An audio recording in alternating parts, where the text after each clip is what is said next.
Arabic chocolates, cakes tayari amewakabidhi kisu wazazi kwa pamoja. Subiri kidogo, Arabic chocolate naomba rudi nyuma hatua 5. Waache wazazi kama wazazi.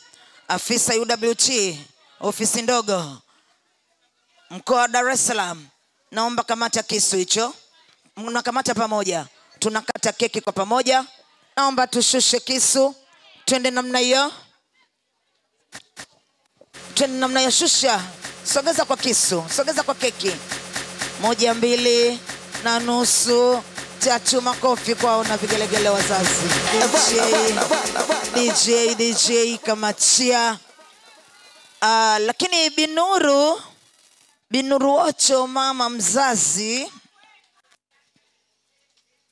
waligawana watoto hawa. Huyu mtoto tunayemfanyia kikao leo ni mtoto wa mgeni Ocho. Lakini naye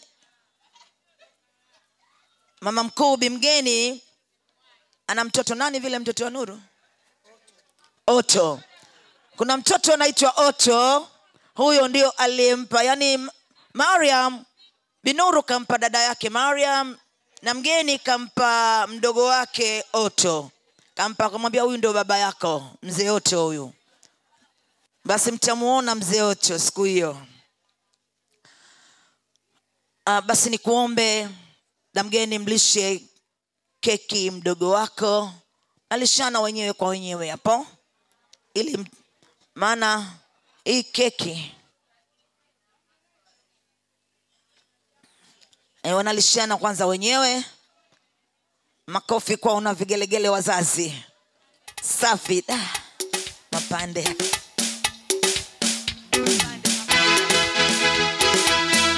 Bwana ndio. Asante DJ wangu. Makatibu naomba tusogee. Ili zoezi la kula keki, tunakula keki. Makatibu wapo wanasogea na majina ya kula keki. Halafu tutaendelea na prayers zetu. Lakini muda huu makatibu tunaomba